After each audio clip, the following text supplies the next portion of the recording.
नमस्कार बच्चों, हिंदी की कक्षा में आपका स्वागत है। 5th क्लास पाठ 14 तक हम सब पढ़ चुके हैं, अभ्यास कार्य भी कर चुके हैं। पाठ 12 जो है वो आपका परियोजना कार्य में है, इसलिए उसके प्रश्न उत्तर नहीं लिखे हैं लिखित, और वैसे हम उसको भी पढ़ चुके हैं। तो आज मैं शुरू करती हूँ पाठ 15। और पाठ 15 शीर्षक देखिए, राष्ट्रीय पर्व देश का गौरव। राष्ट्रीय पर्व देश का गौरव। ध्यान से देखें बेटा, राष्ट्रीय पर्व क्या होते हैं जिनको पूरा देश मनाता है। पर्व होते हैं त्योहार जिनको पूरा देश मनाता हो, और देश का गौरव है वो देश की शान बढ़ाते हैं। तो अब आप देखें बेटा, भारतीय संस्कृति विश्व में महान कहलाई जाती है। जो भारतीय संस्कृति है, जो भारत में संस्कृति अपनाई गई है, एक दूसरे के साथ प्यार प्रेम से रहना, अलग अलग धर्मों और जातियों के होते हुए भी मिलजुल कर रहना, ये हमारी भारतीय संस्कृति है। अपने बड़े बुजुर्गों का ध्यान रखना, आदर सम्मान करना, उनकी बात मानना, ये हमारी भारतीय संस्कृति है। तो इसको पूरे संसार में, पूरे वर्ल्ड में इसको अच्छा माना गया है, महान बताया गया है, क्योंकि यहाँ अनेकता में एकता है। अनेकता में एकता, अलग अलग जाति धर्मों के लोग होते हुए भी यहाँ एकजुट होकर रहते हैं, एक साथ मिलजुल कर रहते हैं।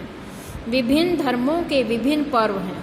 पर्व होते हैं त्योहार, विभिन्न धर्म, अलग अलग धर्मों के होते हुए भी, कोई हिंदू है, मुस्लिम है, लेकिन कुछ त्योहार ऐसे हैं जिसको सब मिलजुल कर मनाते हैं।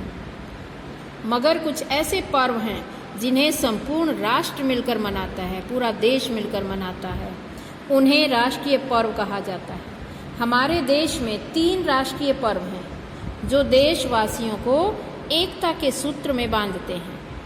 ये 3 पर्व हैं स्वतंत्रता दिवस, गणतंत्र दिवस और गांधी जयंती। भारतीय संस्कृति विश्व में महान कहलाती है।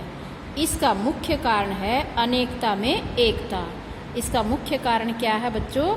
अनेकता में एकता। यहाँ अनेक धर्मों व जातियों के लोग मिलकर रहते हैं। भले ही कोई पंजाब, कोई बंगाल या कोई दूसरे राज्यों से हो, सबका पहनावा, भाषा, खान पान सब अलग अलग तरह का पहनावा, वेशभूषा सबकी अलग अलग है, भाषा भी अलग अलग है, खान पान सबका, खाना पीना भी अलग है, त्यौहार भी अलग अलग हैं, एवं परंपराएं, जो रीति रिवाज हैं वो भी अलग अलग हैं। फिर भी सब एक ही नाम से जाने जाते हैं, और नाम क्या है? वह भारतवासी। हम सब क्या कहलाते हैं? भारतवासी। क्या कहलाते हैं बेटा? भारतवासी। अनेक धर्मों और जातियों के होते हुए भी हम सब भारतवासी हैं। भारत देश में लोग अपनी अपनी धर्म मान्यताओं के अनुसार त्यौहार मनाते हैं, जो कि उनके धार्मिक या सामाजिक पर्व होते हैं।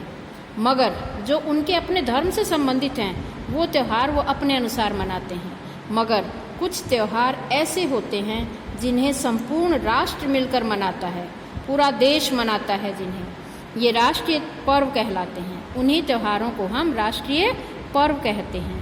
ये पर्व समस्त भारतवासियों को एक धागे में पिरोकर, एक धागे में जैसे हम फूल पिरोते हैं, एक धागे में पिरोकर सुंदर माला का निर्माण करते हैं। हम अलग अलग धर्मों और जातियों के होते हुए भी इधर उधर से सब मिलकर जब रहते हैं तो ऐसे लगता है जैसे एक सुंदर सी माला हमने बनाई है, फूलों को इधर उधर से एकत्रित किया और एक धागे में पिरोकर सुंदर सी माला बना दी। तो यहाँ माला क्या है? भारतवासी। ये जो भारतवासी शब्द जो कहा गया है, भारतवासी, ये एक माला का काम करता है। और इस भारतवासी रूपी माला में अलग अलग धर्मों और जातियों के जो लोग बंधे हुए हैं, एक साथ एकजुट होकर रहते हैं, वो अलग अलग फूलों के समान माने गए हैं। तो हमारे देश में 3 राष्ट्रीय पर्व मनाए जाते हैं। कौन कौन से? स्वतंत्रता दिवस, गणतंत्र दिवस और गांधी जयंती।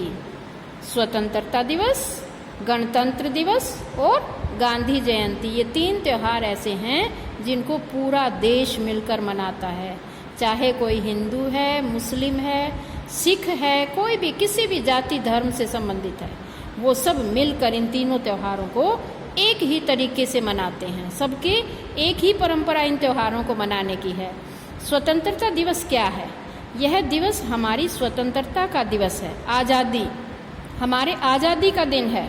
15 अगस्त का दिन हर साल स्वतंत्रता दिवस के रूप में मनाया जाता है। किस रूप में मनाया जाता है? स्वतंत्रता दिवस के रूप में। कौन सा दिन? 15 अगस्त का दिन। हमारा देश अंग्रेज़ों की गुलामी से मुक्त हुआ था, हमें आज़ादी मिली थी। बच्चों, आप सबको पता है कि हमारा देश अंग्रेज़ों का गुलाम था और अंग्रेज़ों से हमें मुक्ति मिली थी। इस दिन आज़ाद हुए थे हम। और 15 अगस्त 1947 को हमारे भारत के प्रथम प्रधानमंत्री, हमारे आज़ाद भारत के प्रथम प्रधानमंत्री कौन बने? पंडित जवाहरलाल नेहरू। और उन्होंने क्या किया था? इस त्यौहार को मनाते हुए लाल किले पर झंडा फहराया था। उस दिन खुशी के मारे 15 अगस्त को लाल किले पर झंडा फहराया था। तब से लेकर आज तक यह दिन स्वतंत्रता दिवस के नाम पर हमारा राष्ट्रीय पर्व बन गया। तो आज के लिए इतना ही, बाकी कल करेंगे। धन्यवाद।